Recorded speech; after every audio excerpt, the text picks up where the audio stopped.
Good evening. On behalf of the Institute for Human Sciences at Boston University, it's a pleasure for me to welcome you to tonight's discussion, which is entitled Getting to Know the European Union, France and Germany. Our guests are Pierre Vimont, the Ambassador of France to the United States, and Klaus Scharioth, Ambassador of Germany to Washington. Our discussion will be moderated by Alan Berger, who is a senior editorial writer for the Boston Globe. Tonight's discussion is the second in a series of 6 this fall here at Boston University, involving, and it is part of a larger project which is entitled Getting to Know the European Union, Member States in Focus. This project is generously funded by the European Commission delegation in Washington and brings knowledge of the European Union, its politics, and institutions as they function on an individual country level to the attention of the broader public. The central question is, what does it mean to be a member state of the European Union? While many of our previous activities, including lectures by European commissioners and policy experts, have addressed this question from the perspective of Brussels, the discussions we are now holding are from the perspective of the individual member states and of the peoples of those states. It goes without saying, I think, that the enlargement of the European Union has been a tremendous political success, ensuring peace and prosperity in the old member countries and galvanizing and stabilizing politics in new and aspiring members. But how does everyday life change when a European country joins the European Union?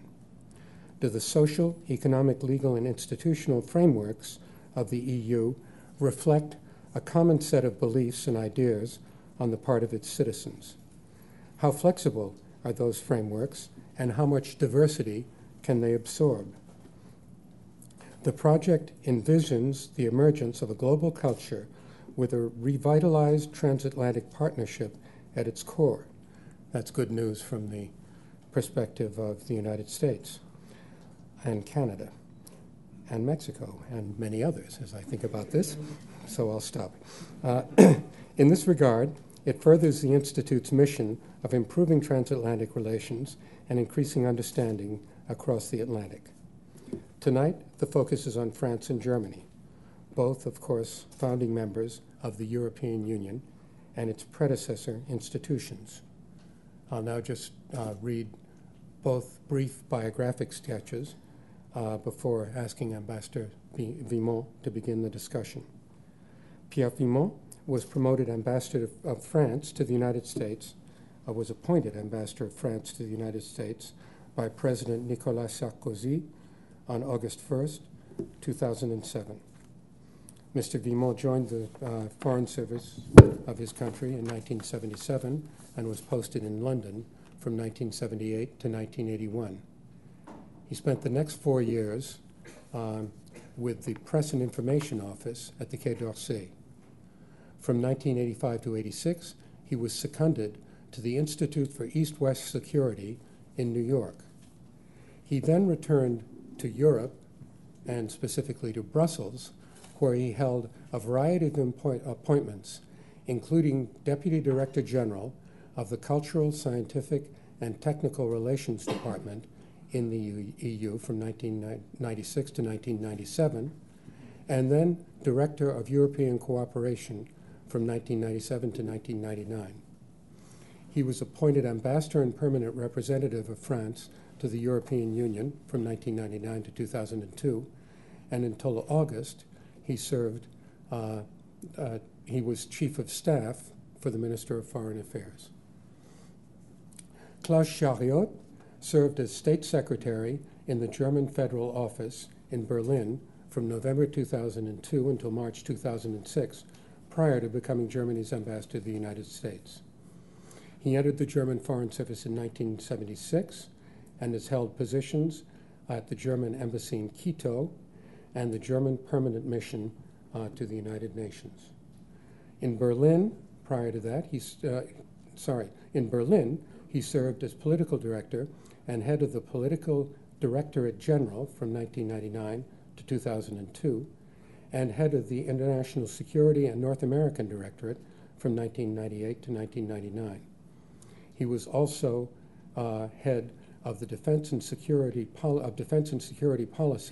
from 1996 to 1997, and director of the private office of the NATO Secretary General in Brussels from 1993 to 1996.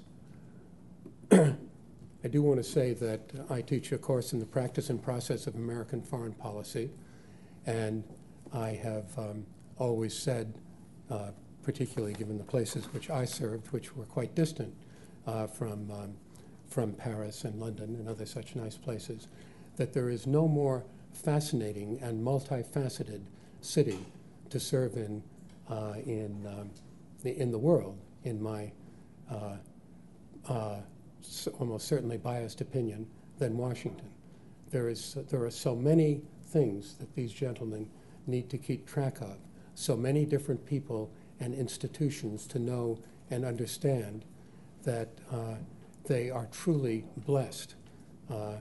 As is said about people who have a good job, I suspect each one of them wakes up in the morning and wonders how lucky they are to being paid for doing something that must be as interesting as they do. The discussion should last until approximately 7:30, after which time you are all very cordially invited to a reception where we might continue the conversation. Now, I want to be sure that this is correct. Ambassador, is it, Alan Berger, is it Ambassador Vimont who should speak first, or would you like to say something? Are you a discussant? I was not informed. No, they each will speak for a few minutes. Very well. Then I will turn into a pumpkin, and Ambassador Vimont, over to you.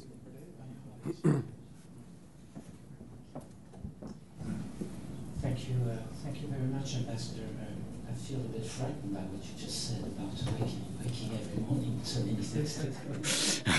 I don't know how Klaus lives that every day. I think the topic that was, the question that was asked to both of us was to see how our country, France, for what concerns me, how our country has viewed its experience of the European Union since the start. If we admit that Germany and France are countries that are there from the beginning, which is the case, since the beginning of the European Union with the Treaty of Rome. I think, to speak on behalf of France, that what has quite struck me, and I suppose it has struck you also, is the real difference between, I would say, a first period going from 1958, the origins of the Treaty of Rome, up to I would say more or less 1992, when we had a referendum on the Treaty of Maastricht, which was considered by the French population, and I think by the French political leaders, as a period during which France more or less managed to defend its interest, to have a clear vision of what it wanted to do in Europe, and to, by a way or another, manage to have this vision put on the table and being more or less shared by Germany and by the other European partners.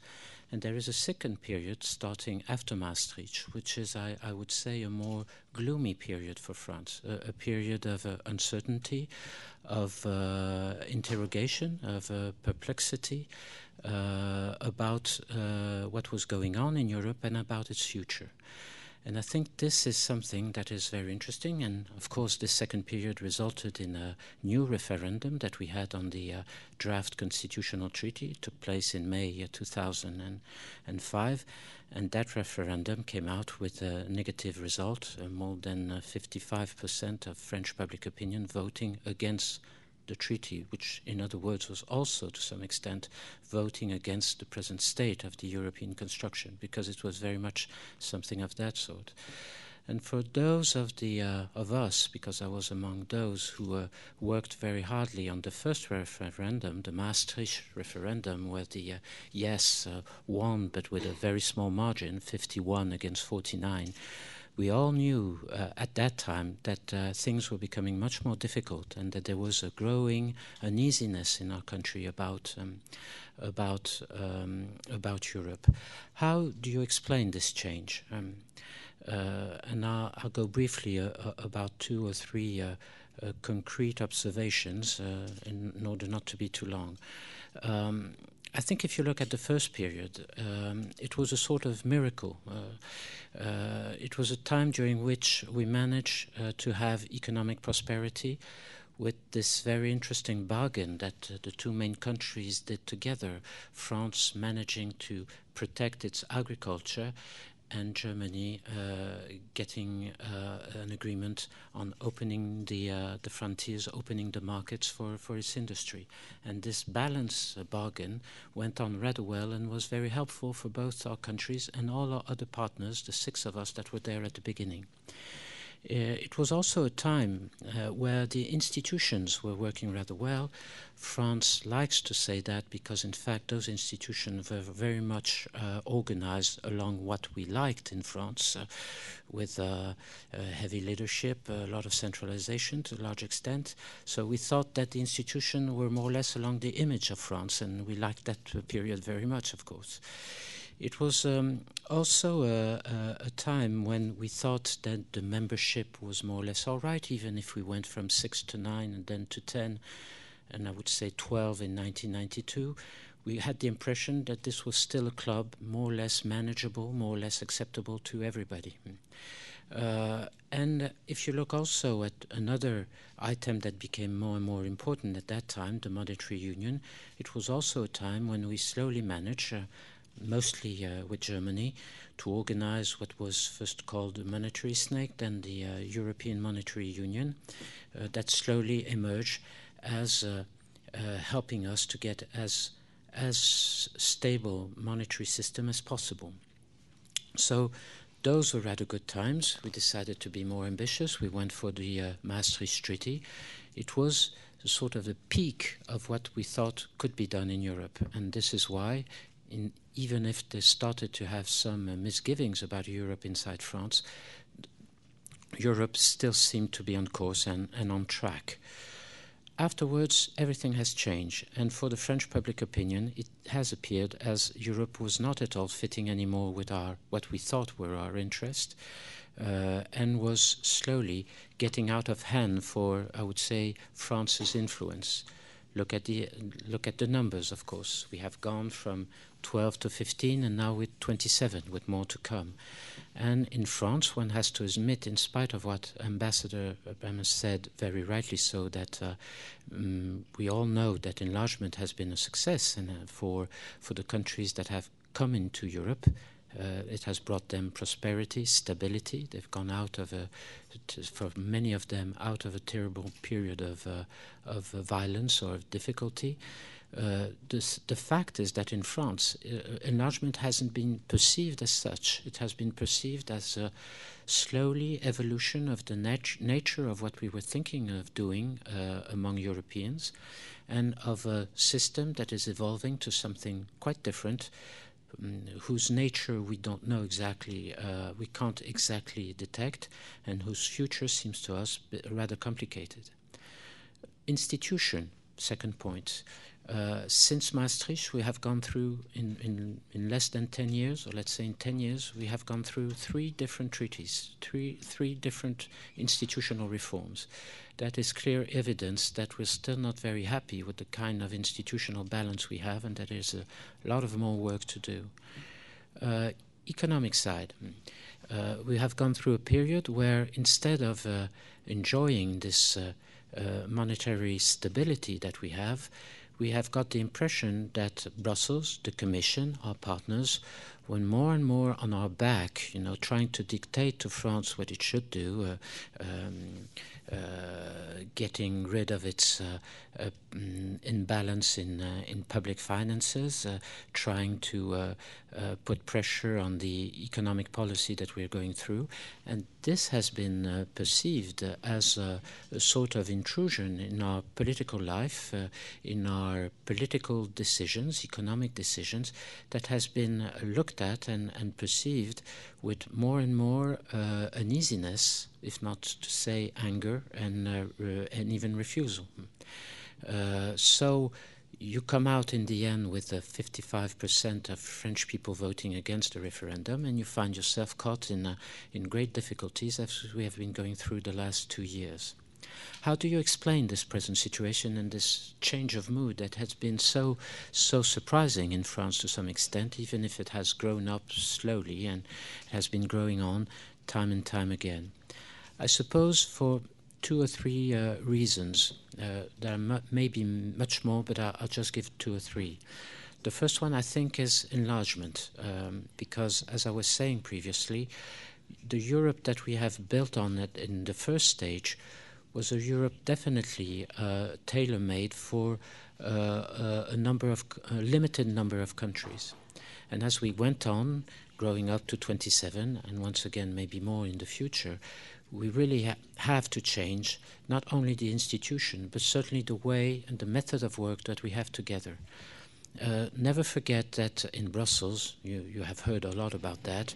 We were used to work in small groups.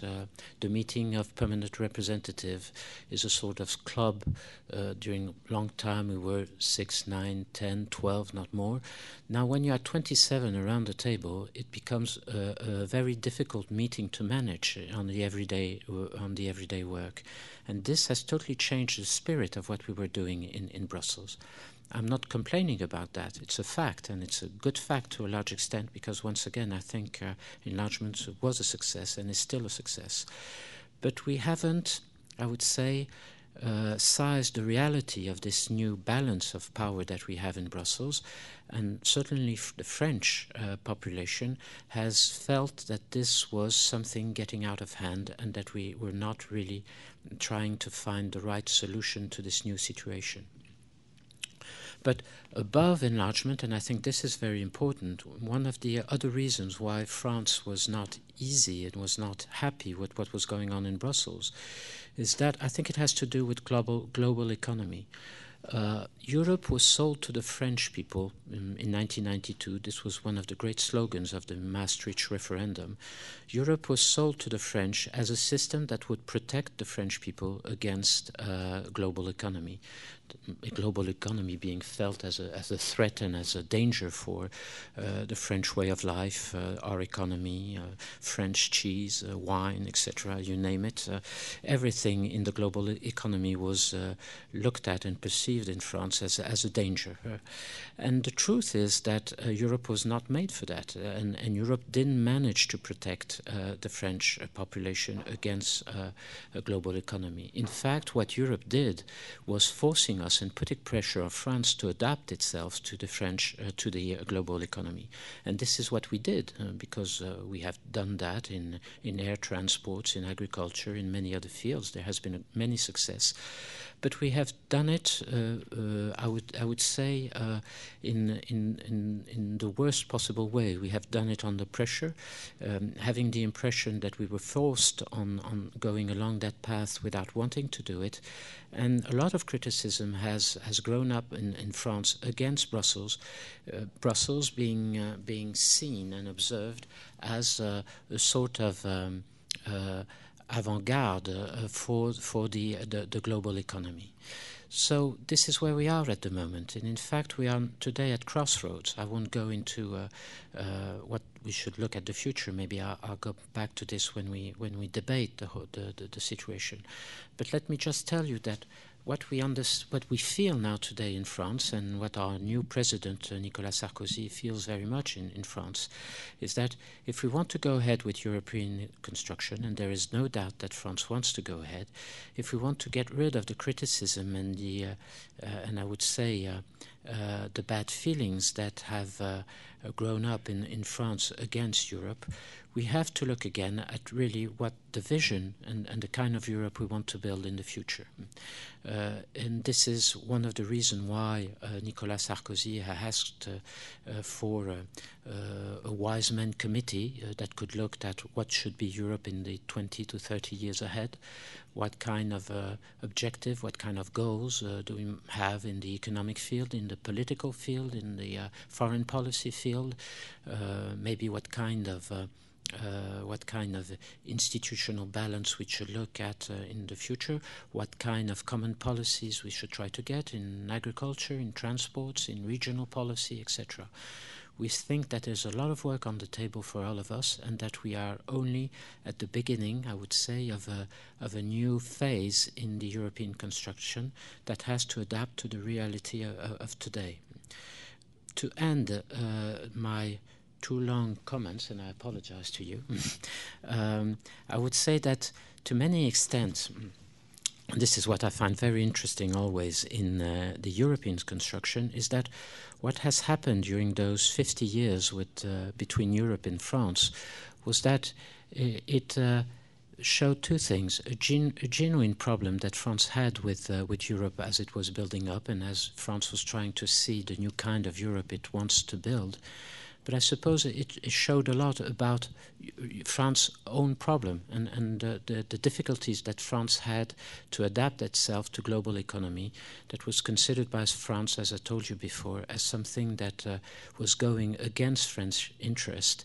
And I think in that sense, Brussels has given us a great service in forcing us to go ahead into that direction. There I am, Klaus. Sorry for being too long.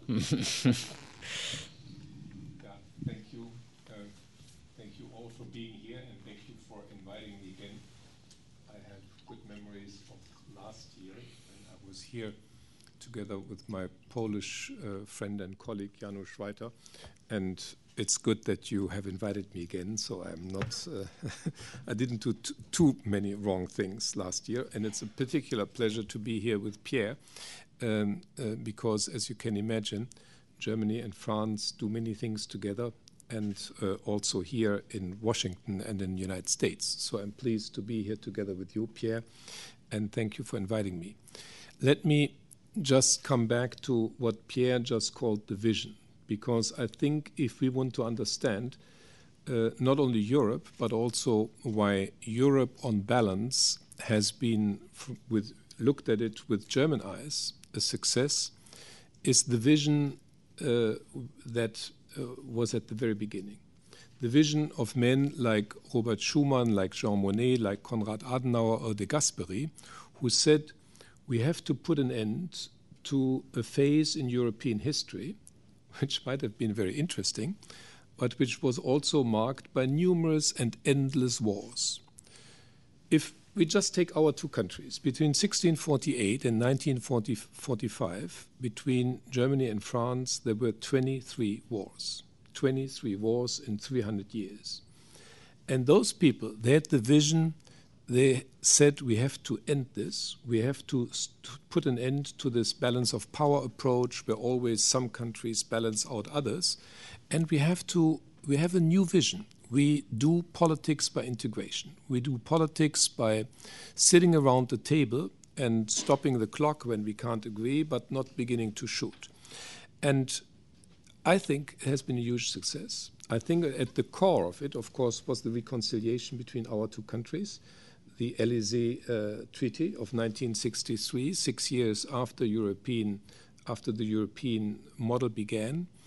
And I would say it does make a difference if you solve these problems by maybe very long nights, and I don't tell you should envy any of us who have spent many nights there in Brussels.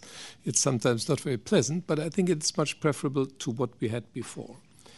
And for us, for Germany, we are, together with China and Brazil, the country with the largest number of neighbors. We have 9 neighboring countries. And for us, of course, it is a huge benefit to have friendly and prosperous countries all around us, friends around us. To be surrounded by friends, of course, is extremely valuable. But I do not only want to look at the past, I would also try to look at the future.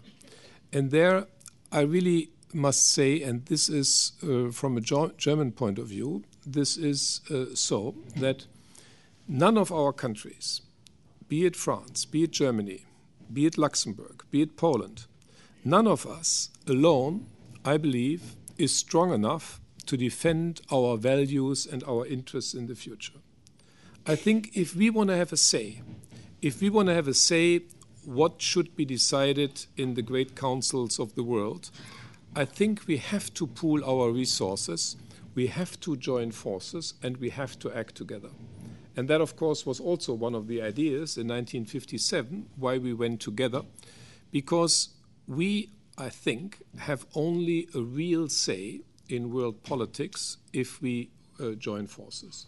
And we also can only defend our values, which are the values of the Enlightenment, which we all share, if we do work together. So I believe this is something which will also stay like that in the future. And I might add here, sometimes, or very often, or even I might say usually, it's not enough that Europe goes together. I think we also very often, in most cases, need the cooperation of the United States of America. And actually, we needed the cooperation also to put this European integration into practice. I think without the protection by NATO and without the protection by the United States, we would not have been able to do it in the middle of the Cold War. So I think both of these things go together, but I think we do need it to really defend our values and also our interests in the future. In addition to that, I would say it also makes, this noise is, we don't know. Okay. It also makes much sense from an economic point of view. Because we, for instance, Germany, we do 50% of our trade with our European partners. The second largest partner, by the way, is the United States, but the European Union, the countries of the European Union are for us extremely important.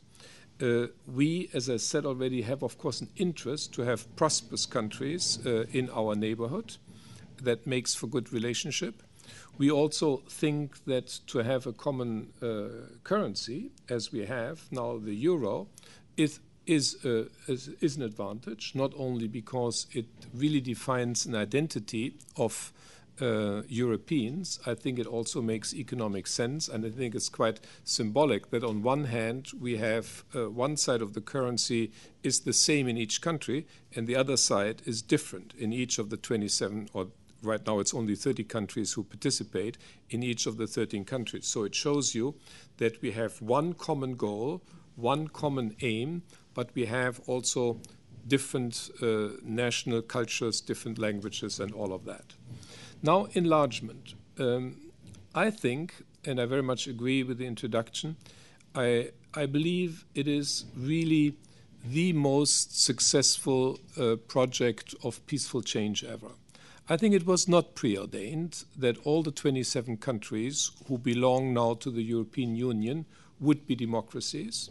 If you look at the time between the First and the Second World War, the majority of those countries were not democracies. And I think if you even look at the Iberian Peninsula, there were very authoritarian regimes. It's just a little bit more than 30 years ago.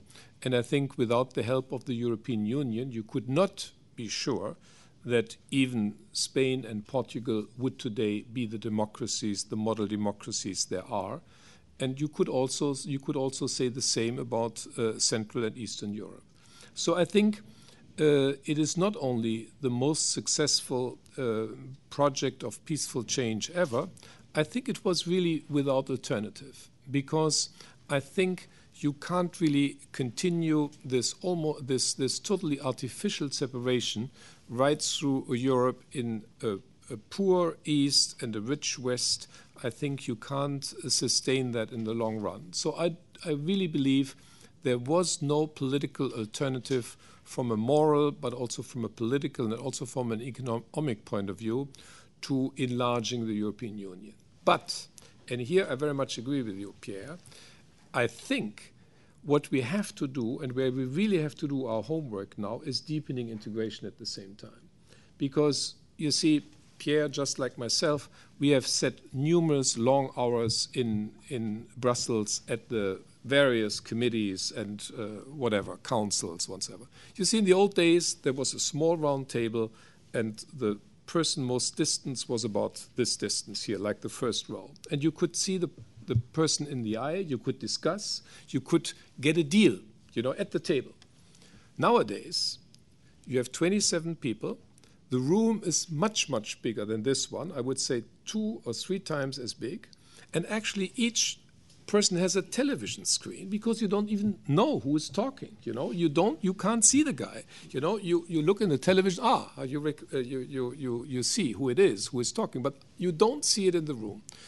And of course, you see, we had for 6 people or for 12 people, it was perfectly all right to have more or less usually a consensus rule that you do things by unanimity, but it doesn't work with 27. You have to find solutions by majority voting. You have to find new ways. You have to deepen integration, and you have to, before all, you have to enhance the capability to act of the European Union. And that's why we believe that the constitutional project was a good one. And that's why we in our presidency tried to save as much as we could from it and try to put together what we call a reform treaty. And I'm quite confident that it will be a success, that under the Portuguese presidency, this will be finally agreed. I think we have the agreement of the 27 heads of government, and I think we will get agreement to it. But I think it's absolutely necessary to get that, because without this deepening of the integration, I think one could in the end say that enlargement was enough. So to make it a real success, also in the long run, we need to do our homework and we need to enhance Europe's capability to act. One last word on globalization. I think Europe cannot protect us against globalization. I think we have to do our homework. In no country it has been more painful than in Germany, because unification actually diverted our attention away from reforming our economy and our institutions, and before all our economy, but also our budget and things like that. But we have to do it. But I think, again, we have to do it together. The European countries have to stick together. And in many cases, we will also have to do it together with the United States. We have to formulate common standards, common rules, and all of that. But I think also for that, the European response is necessary, but it will not save us the difficult task of adapting to globalization. Thank you. Thank you very much. I'm going to ask a few questions, and then we'll throw it open to you all. And when we do, those who want to ask questions should go to that microphone and form a line. Let me start by asking about Turkey, which is very much in the news, and this goes to the question of identity for the European Union and the question of enlargement. With the election of President Sarkozy, I think there's a coming together of the French and German positions to some extent. And the French position, as I understand it, is for something other than full membership. I wonder if you could each explain your country's view of what kind of role Turkey may have, should have, and what the principles are on which you would base that position. Difficult one to start. I think we always had the conviction in France that by a way or another we should have close links and a close partnership with Turkey. It started with General de Gaulle, who made some important statements when he went to Turkey several times. It suffices to look at a map to see where Turkey is. It's just there at the border of the European Union today, at the border in the neighborhood of Greece. It is a sort of country between the European Union and the Middle East. It is therefore very important for us to have a Turkey that must be stable, that must enjoy economic prosperity, social stability, and it must be a partner with whom we can work. Now, the whole question, because there's no doubt, and I think not one of the present members of the European Union would go against this conviction. The real problem is, having said that, what do we do? Do we have Turkey as a full member of the European Union? If so, it could become the most numerous country in Europe, because at the moment Turkey represents something like 70 or 80 million inhabitants, and it's growing because it has a birth rate very impressive. So it could become really the major country in Europe if it was a member of the European Union. Secondly, it is a country that has many differences with Europe with regard to the way religion is being ruled by the Turkish law. There is a lot of question with the different liberties around Turkey. So there is a lot of problems for Turkey to adapt itself to the I would say the present rule of law in the European Union. Turkey has said that it was ready to do so, that it needed time, and that during the negotiation, as we are negotiating at the present moment for full membership for Turkey, the Turkish leaders have the strong conviction that they can adapt to everything that exists in the European Union if we give them time to do so. French position at the moment is to say, let's go with the negotiation as they are going on, but let's wait for the moment to see what will be the outcome of that negotiation. Everybody knows that this negotiation will take many years, maybe something like 8 to 10 years, or maybe more, and that therefore we will know at the end where Turkey is, if it is possible for her to be a member or not. For the time being, the position of France is that we think Turkey cannot be a member, and as you know, it was decided in France a few years ago that every new membership in the future would have to be agreed by a referendum in France. And we know that with this arrangement, this constitutional arrangement, this disposition is in our constitution. There is, at least for the time being, very little doubt that the French people would vote against Turkish membership. So this is where we are at the moment. We're taking, for once, a very pragmatic approach. This is not traditional with French, but this is the way we're doing with Turkey. We want to go ahead with most of the chapters that have to be looked at during these negotiations, and we want to see at the end of those negotiations where we stand with Turkey, and to see what we do after that. If we go for a full membership, and then we will have to ask the French population whether it agrees or not, or do we go with something new that could be a sort of a special relationship, special partnership that we would have with Turkey.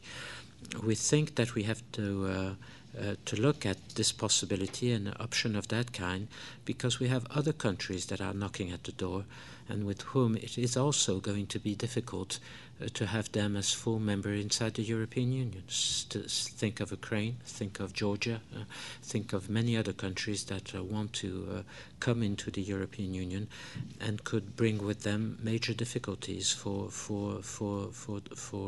Europe in the future. So this is the approach we're taking at the moment. We've had some difficulties with the with the authorities in Ankara because they were not happy with that position taken by France.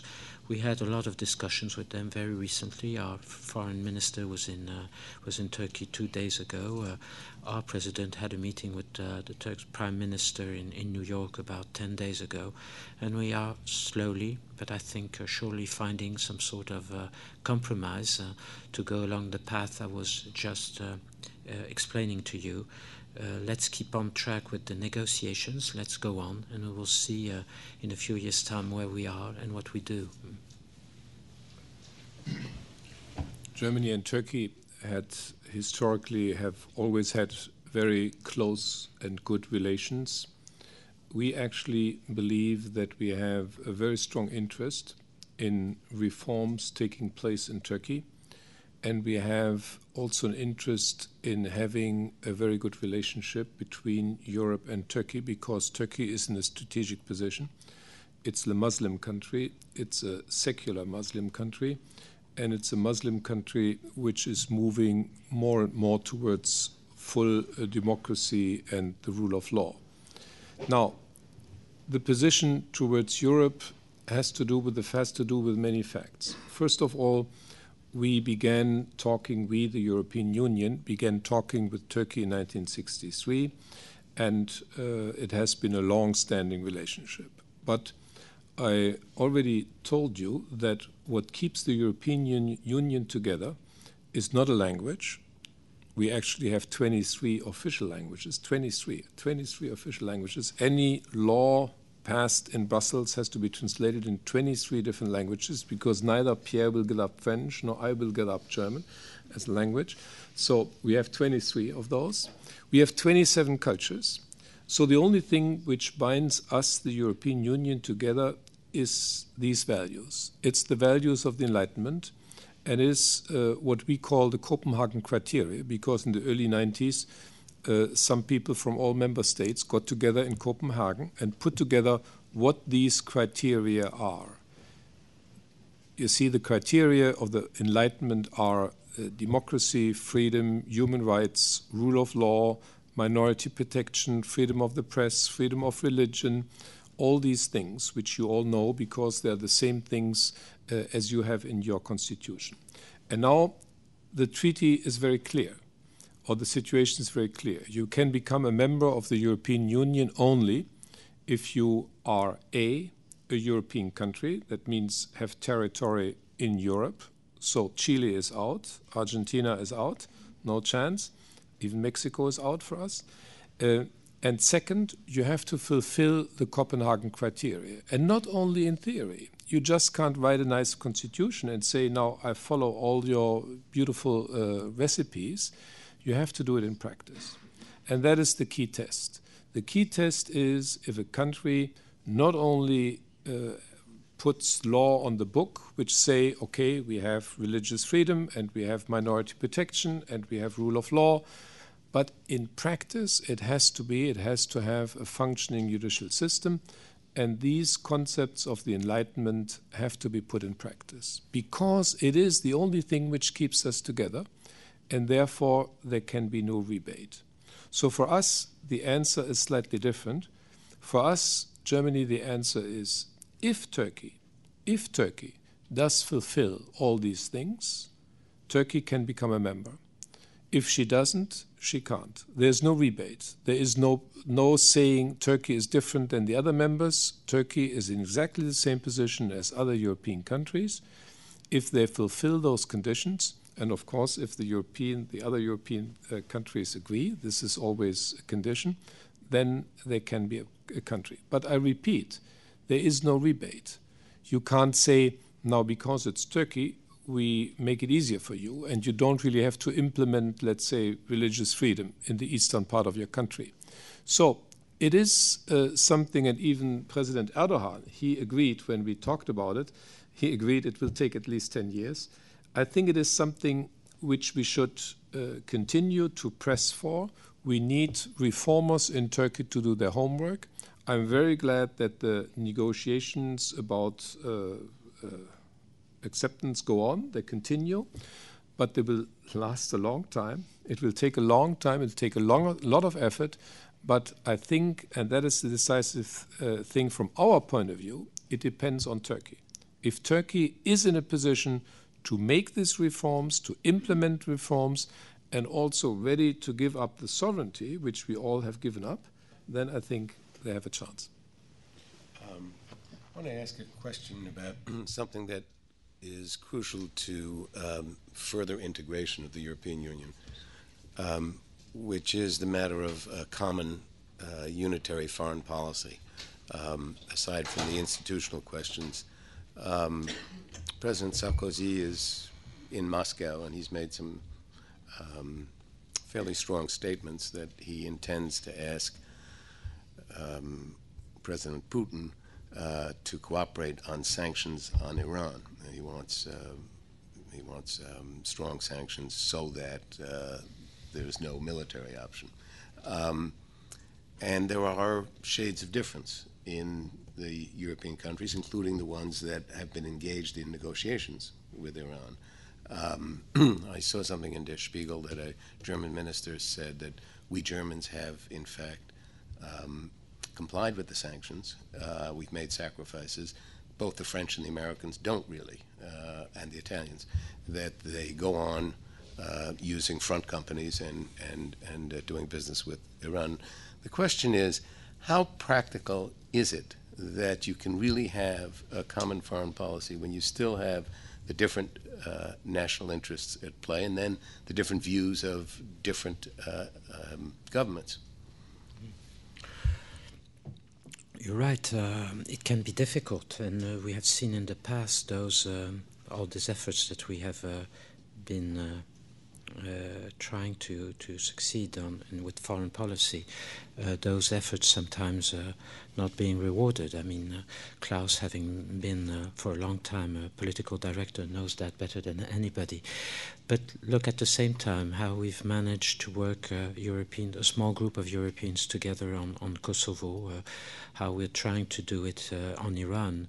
You mustn't forget that the first countries that decided that something should be tried to get a solution on the question of nuclear issue in Iran were precisely Germany, Britain, and France. We started, the three of us, in 2000, at the end of 2003, and it was only 1 or 2 years afterwards that the United States, Russia, and China were invited to come and to try with us to go along.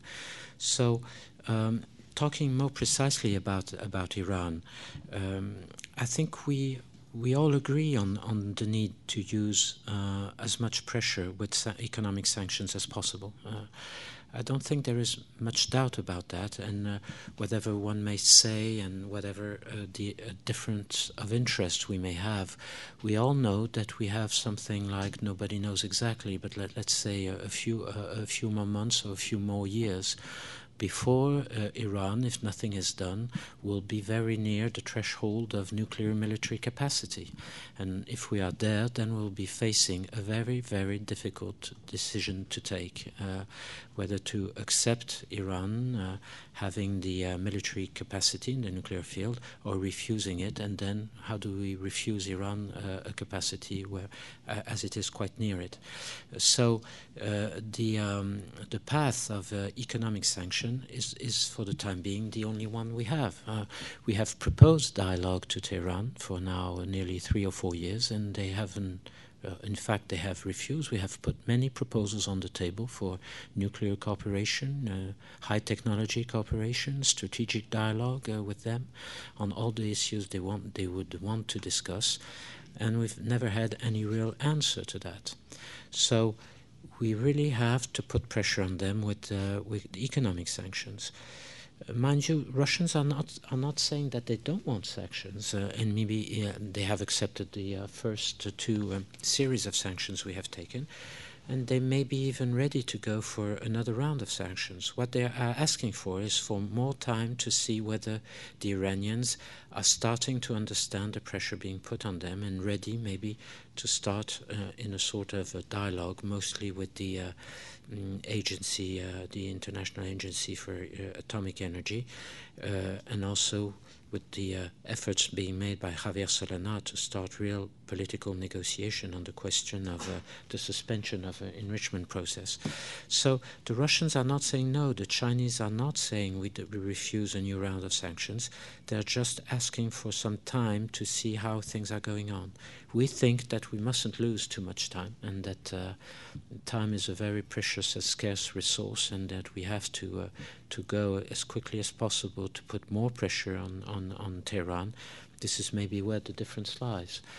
So we will see in the 2 or 3 months ahead how we manage to get an agreement on that.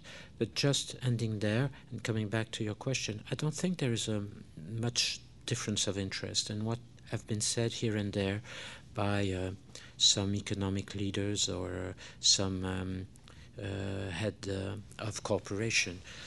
The truth is that, take for instance France, and I think it's the same with Germany. Our bank, the French bank's exposure to Tehran has decreased in a tremendous way. More or less half of our investment in Iran have been stopped, and our trade is decreasing also on a very large scale. And I think that it's not even maybe necessary to ask our enterprises to stop making business with Iran. They're doing it on their own because they find it a very risky place to go at the time for the time being. I would like to answer your question actually with a clear no. I don't think Iran proves the point that there can't be a European foreign policy. I think exactly the opposite. I think it is the example of the last few years where 3 European countries, together then joined by Solana, really had an impact. When France, Germany and Britain got together in the summer of 2002, and I was really in the room when this happened, I can tell you about the details. We got together and we said, the 3 of us, we said to have to act. And we also were convinced that we could only succeed if we go together. We at least had the feeling, and you shared that each of us alone, or even 2 of us, would have no impact. We had to go together. And so I think it proves the point that if you have 3 countries like that, and then joined by Solana, if they go together, we can have an impact. Because don't forget, for 2 years it worked.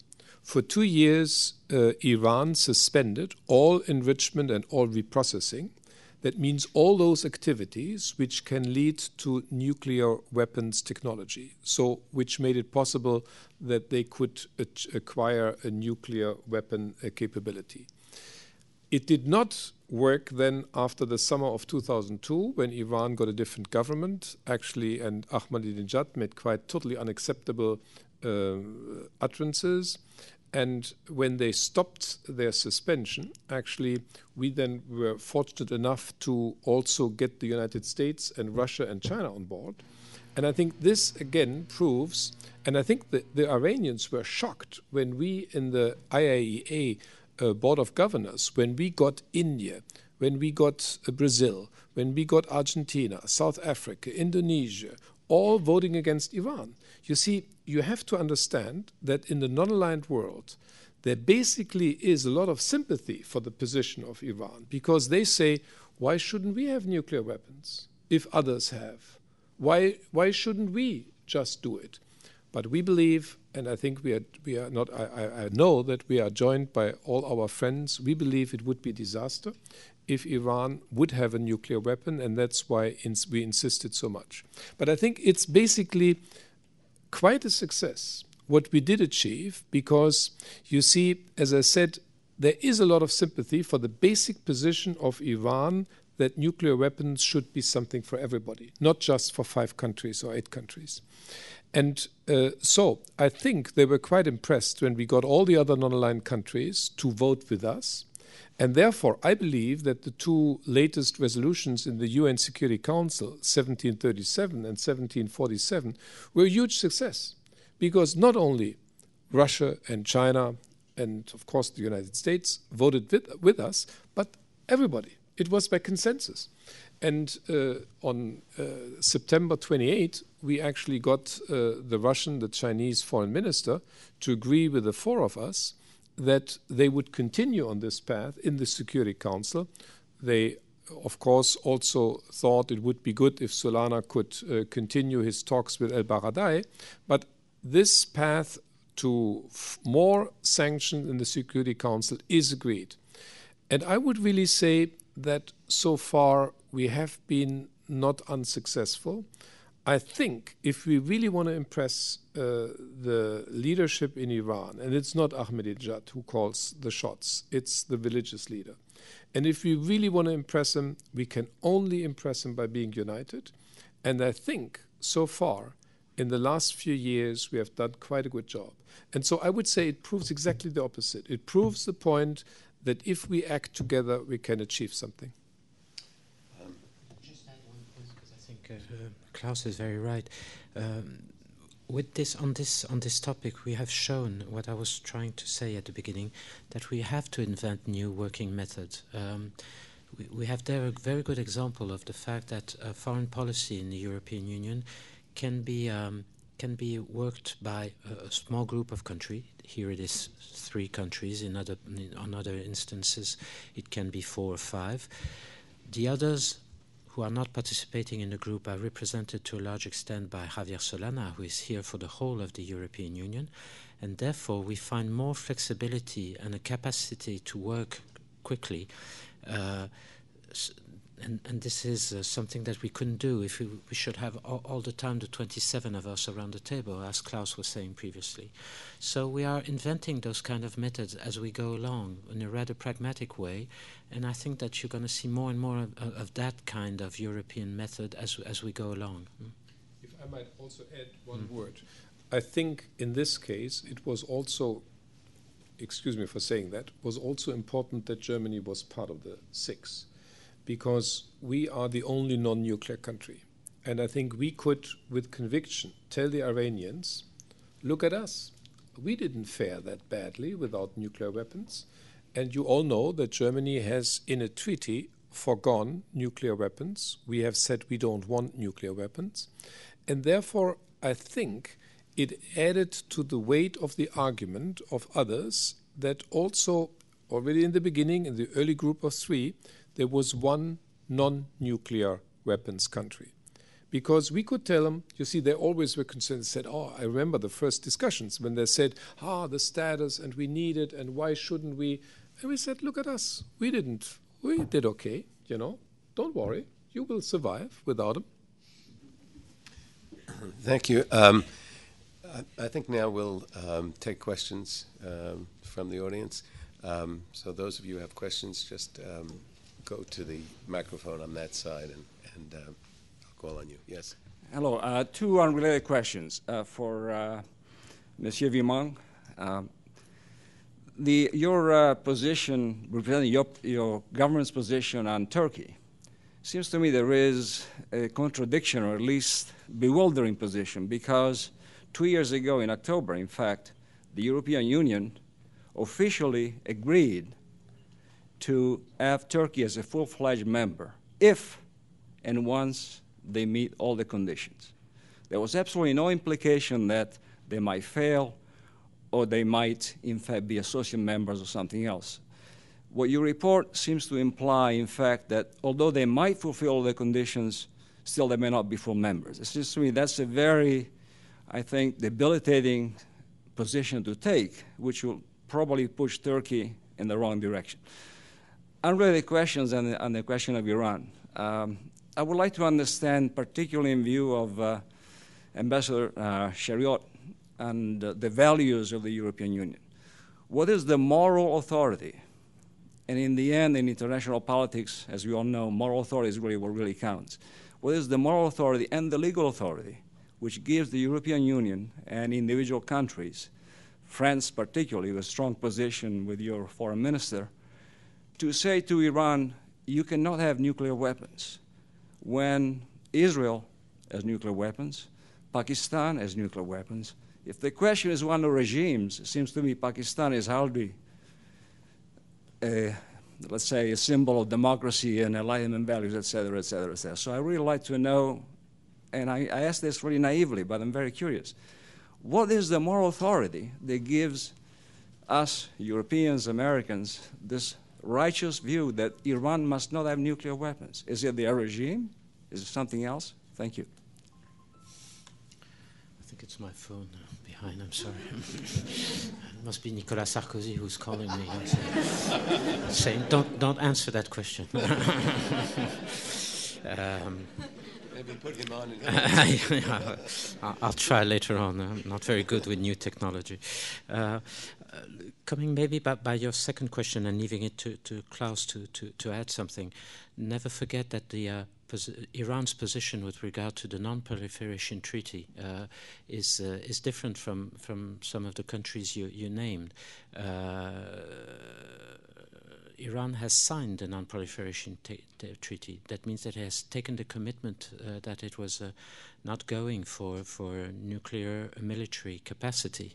So this is why it is Iran who is somewhat coming back on its commitment, and this is what is worrying with its position. I should add that, of course, Iranian authorities are time and again stating that what they are doing at the moment with the enrichment process has no military vocation, has no intention of becoming military. So we are finding ourselves in a lot of confusion with the Iranians. This is why it's so complicated. But I come back to your first question, which was directly addressed to me. You must never forget, and this is very important because I think sometimes we have forgotten a little bit this in the European Union, is that it's not because you start a negotiation on membership that it is automatically decided at the beginning of that negotiation that you will be a member in the end. In fact, we tend to forget that some countries, having succeeded in the negotiations, have not come into Europe because they went through a referendum with their own population who said, I don't want to become a member of Europe. That happened with Norway, for instance. So negotiations still means that at the end of the day, each of the 27 members and the candidate also can decide that they won't go into Europe.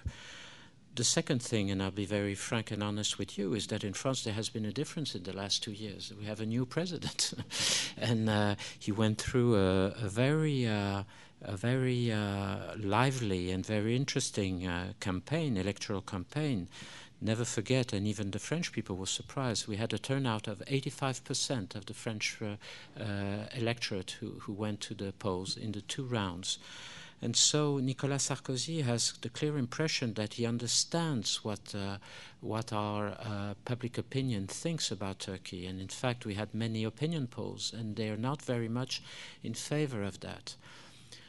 Just to try to broaden a little bit your question, I personally think that in 10 years' time, we will be very far away from the present situation. And the question of new membership will be seen in a totally different perspective. Because, as Klaus has said, as I have said many time and again for the last hour, I think we are experiencing a total change of nature of the European construction. We are experiencing, as I was saying, in foreign policy, those small group of countries working for the whole Union. We're going to experience, I'm sure, new type of common policies that would benefit to some of the member states and not all of them, because we don't have enough money for the 27 of us. We're going to find many different things. We're going to find new types of partnership, because take, for instance, what Klaus was saying. One of the 2 conditions for a membership is that you have to be a European country. But look, for instance, at Morocco. Morocco is knocking at the door saying, I'm not a European country, but I want, by way or another, to be a very close partner. I want to be able, for instance, to work with you on monetary union. I want to be in your research program, and I don't want to be a partner. I want to participate in your ministers' council, in your ministers' gatherings. And there are members in the European Union who say, why not, after all? So we, I think Germany and France are among those who say, now listen, there are conditions, we can't go back on those. But it's not a common view among all of our members. So we're going to have many discussions of that. And in 10 years' time, where will we be with Turkey after 10 years of negotiations?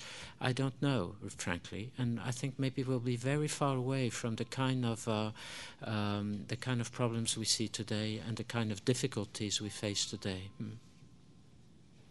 Maybe I add a few sentences to what Pierre just said on Iran. I think you Pierre, you have already pointed to the problems there were.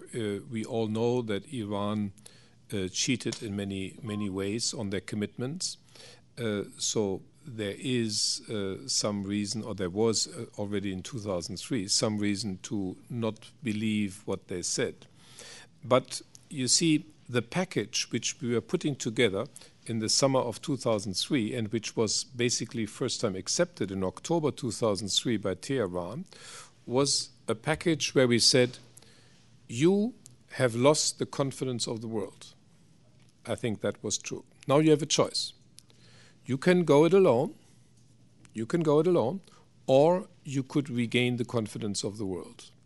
If you want to modernize your country, our guess is it's a bit easier if you cooperate with us. And actually, if you cooperate with us, we will help you. And actually, in the latest package of June 2006, we even added light water reactors, to the package. We added talks about regional security. All these things are very important, of course. But you see, we said you voluntarily have to give up reprocessing and enrichment. Because those two things, they are in a sense dual use. Of course, Iran says we do it for civil uses, but for civil nuclear energy, you don't really need it necessarily. You could also use it for it. So we said, why don't you give it up, those two things, voluntarily, and then we help you. And I think this is a legitimate position because there is no need to enrich and there is no need to repossess. We actually would be ready to help them with enriching outside the country. We would say, let's set up a company wherever, a company where actually for just to tell you how we do it, we have a company, Germany does its enrichment in the Netherlands. We have a company set up together with Britain and the Netherlands. It's called Urenco, and they do it there. So you don't have to do enrichment in Tehran. Why the hell? Excuse me. Why? Shouldn't say that to the Iranians. No. Why do you do that? Why do you want to do it in Iran? And so I do not really believe that the case is in this sense a legitimate one, although you see enrichment by law is not prohibited. There is no international treaty which prohibits enrichment and pre-processing, but I think their moral case is weak or non-existent.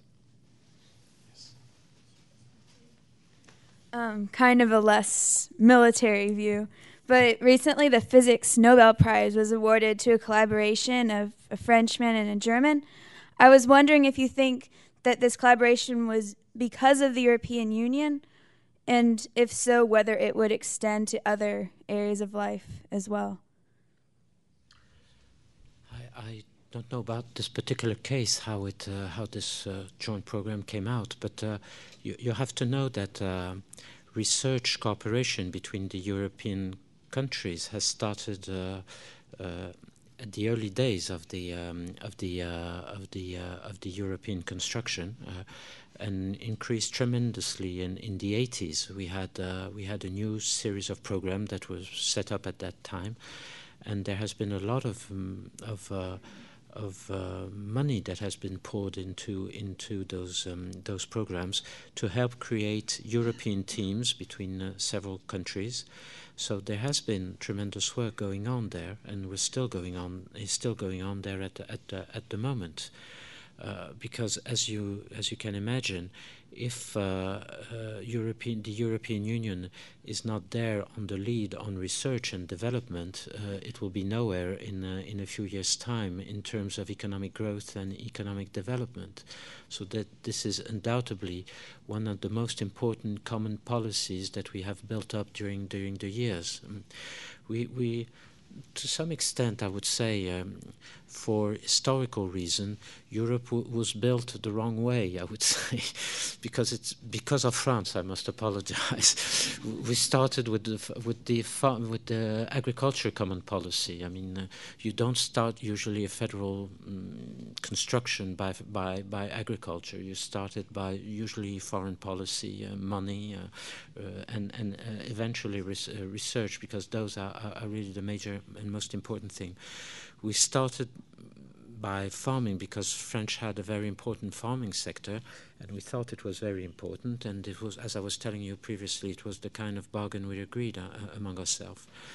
And may I add that I think today agriculture is really a very important wealth if we look at the way the world is going on. And I think the decisions we took at that time were very clever decisions.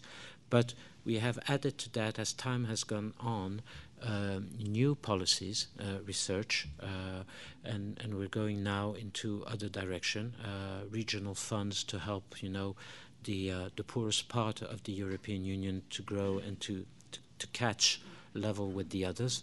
So there is many things being done there that maybe is not enough well known out of the European Union.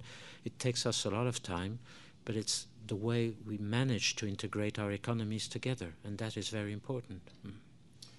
Let me add that there's one bad news. The bad news is that those two did it independently.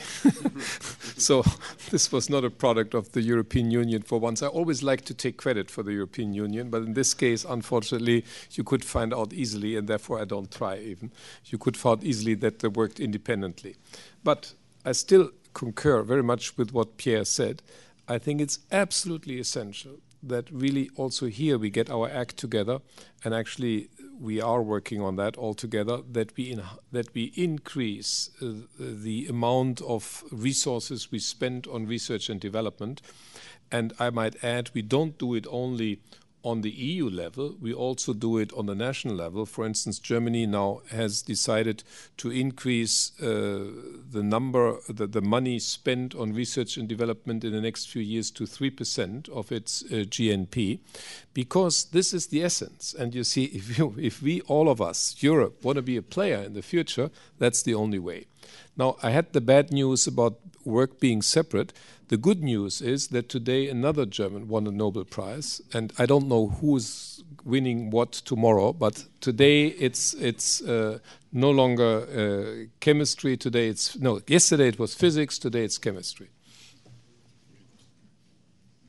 There have been talks about the Security Council seats, how right now France and the UK have seats, but Germany doesn't have one. And so there's different proposals of Germany having its own, or France and Germany collaborating and having a shared one, or the EU just having two. What do you think is going to happen in the next few years towards one of those goals? Mm-hmm. We've been going on time and again on that issue for many years, and it is a pity that we haven't been able to find a solution yet. France's position from the beginning has been that Germany should get a seat on the Security Council jointly with other countries. We think that we should increase the number of permanent members in the Security Council. Certainly for Germany, certainly also for Japan, for India, for all the major emerging countries. Now, we didn't succeed the last time because there was a problem with the African countries who refused to go along the scheme that had been put on the table. We want to start it again. Nicolas Sarkozy said it very clearly when he was in New York 1 or 2 weeks ago. Nicolas Sarkozy thinks that either in the Security Council or the G8, we don't have the right we don't have the right scheme. There are very important countries that are outside, and he finds it unacceptable. To invite China for lunch at the G8 meeting is, and then to say thank you, goodbye, is to some extent ludicrous. Not to have Germany on the Security Council as a permanent member is something that should be excluded in the future. We had 2 very good years when Germany was a member of the Security Council. We worked very closely with Germany and France together, and that went on very well. Now, to be also honest with you, when you're saying should the Europeans give up the 2 seats they have at the moment, permanent seats, Britain and France, and go for 1 seat for the European Union. We've done our mathematics, and we think that if we go rather go for the other option, have more than 2 seats, seems to us to be a better way. Of course, it's also in French interest, I admit, but we think that we better go for having more permanent seats and having a permanent seats for Germany, at least for the time being, as long as we can increase the number of seats in the Security Council. We would rather go for that formula, because I think it would be in the interest of Germany, but also in the interest of France. You will be very surprised to hear that I agree with with what Pierre said. Now let me just add 2 things. First of all, the Charter of the United Nations is explicit that they say only countries can become members of the Security Council, not regional organizations. So you would have to change the Charter, the text of the Charter. And second, I would add, of course, in 1945, the Security Council, the permanent members, it was composed then, was legitimate. You had the major players there. And you see, we need legitimacy of the Security Council in the future, because the Security Council is the only place where you can legitimize power, the use of force, except for the right of self-defense. They're the only 2 reasons: Article 51, right of self-defense, and the Security Council deciding that force be used. So it's very important. And if you want to make those decisions, you need to be legitimate. Now, I don't really think that if you would have written the Charter not in 45, but a few years later, you would have had the same composition. Because how can you put on China on the Security Council as a permanent member and not India? Doesn't make sense. I mean, they're about as big. One is a democracy, the other one is not, so that's not really reason to exclude them. And so the only reason was that they were a colony at the time. They were not yet independent. And the same is true for Africa. I think it doesn't make sense that you don't have any African country, any black African country as a permanent member, but the answer is very simple. They were not independent yet, so they couldn't be there. And also Latin America should be represented, and there I agree with Pierre. I think also the 2nd and the 3rd largest payers to the UN, Japan and Germany, they should also be included. And so I actually believe that the current representation, as far as the permanent seats are as concerned, is not quite as conferring the legitimacy that I think should be given to it. Obviously, Europe, like the United States, is very concerned with global terrorism. And what I'm wondering is how exactly the EU deals with this particular issue. Is global terrorism dealt with more today on an individual basis within the individual security agencies in the separate European states? Or is it dealt with on a larger scale, one of the more united fronts that you have talked about in other areas? Well, once again, this is a typical example of how I think we have to work among Europeans more and more. We have, I would say, the classical gathering of the 27 countries to talk about, what we should do against global terrorism. But once we have done that, the difference of experience among the 27 countries forces us to have gatherings and meetings of a few number of countries that are more concerned by global terrorism than others, that have, I would say, more experienced intelligence services, more information about that, and this is why we have collaboration among a few number of European countries, which is much more narrow and reliable, I would say, than working at 27. So we have the two things. But of course, it is in the second group, a smaller group, that I would say the most interesting work is going on.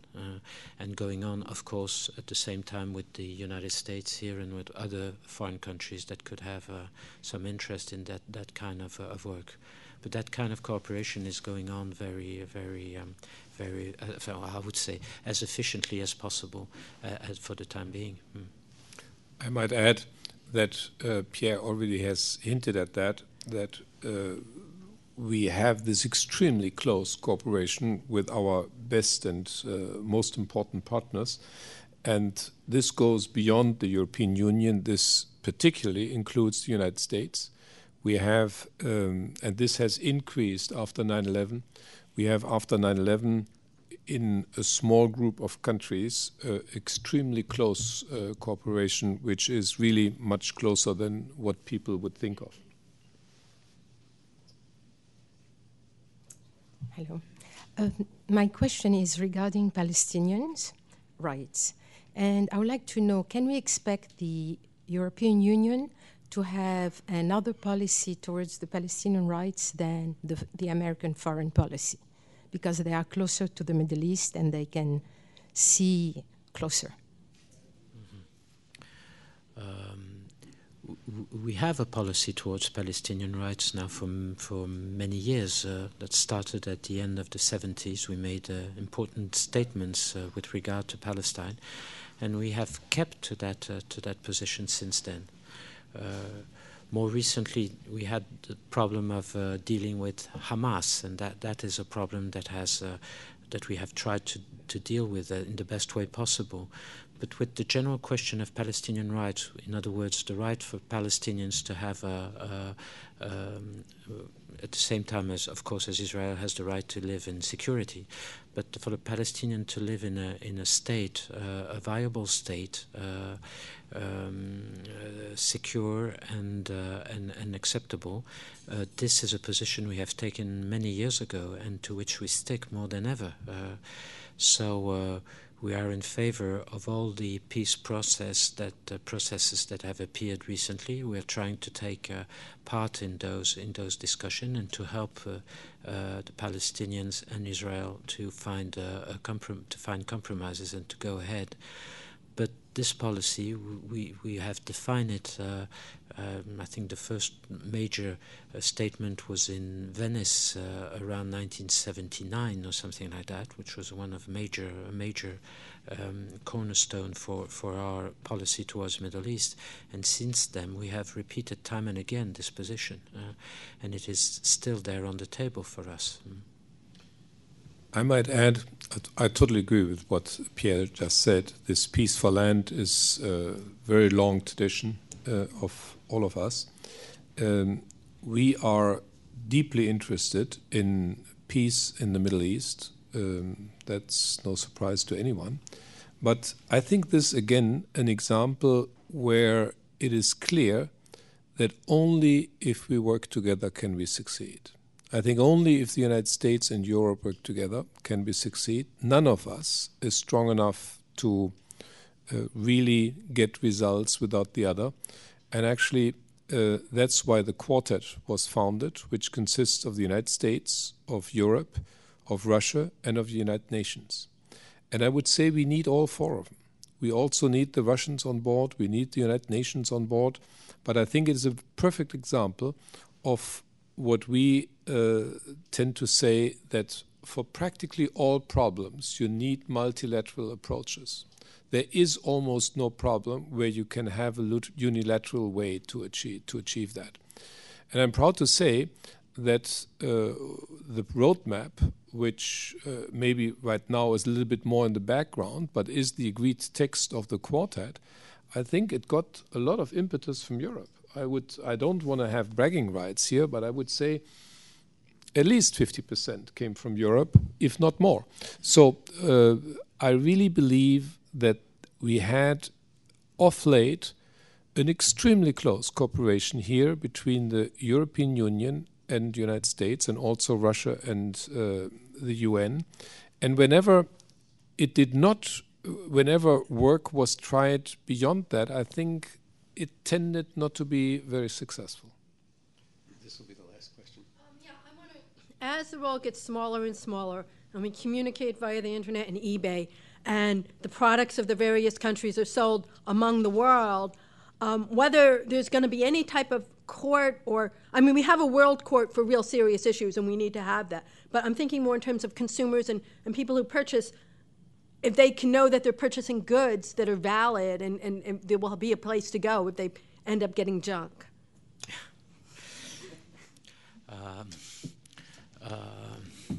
A World Junk Tribunal or something like that.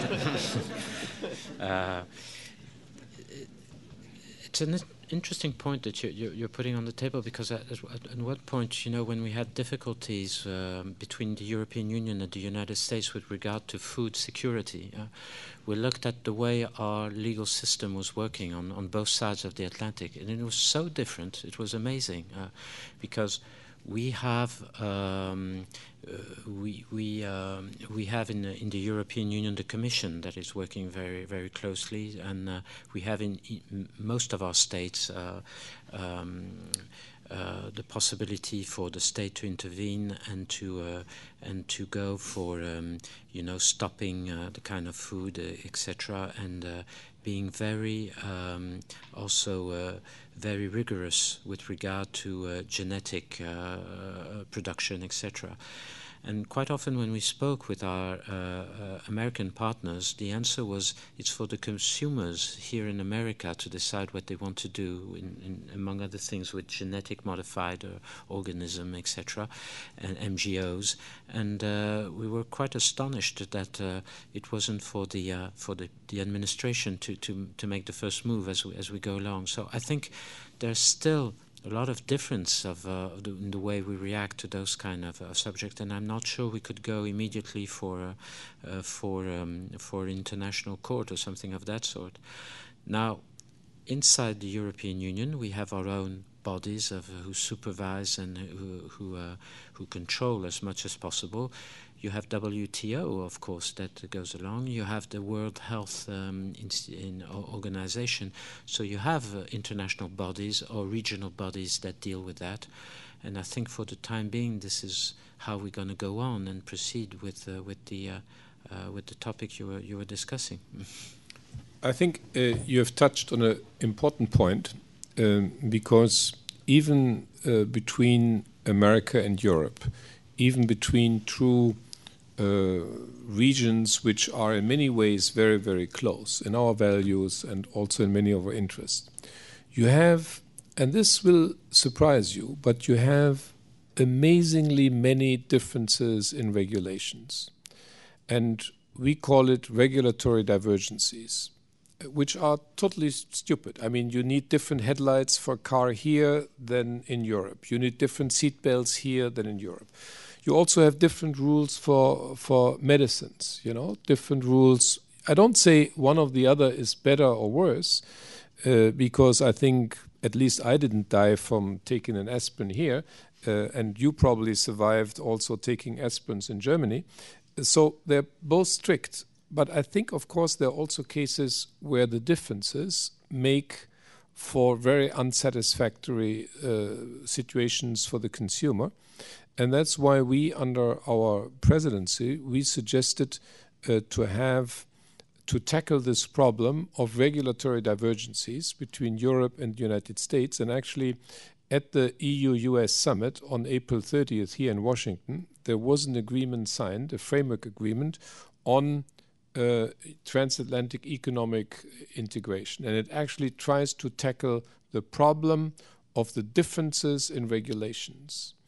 And that will take a while. It will not be easy because you see everybody believes his or hers are better. We do. For some strange reason, Americans do believe the same thing. I don't know why. I understand why we believe ours are better, but I don't understand why you believe yours are better. Anyhow, this is still a problem, but I think we are beginning to tackle it. And I think we have a very ambitious work program, and we have set up a body, the Transatlantic Economic Council, which exactly tackles that problem. And they meet, and they actually meet next week. No, not next week, in a few weeks, and again to tackle these problems. But that is the thing we have to solve before we get to the court. I want to thank both ambassadors and those who asked questions and a very attentive audience. And we're going to have a reception next door, and we can continue conversation on some of these subjects. Thank you.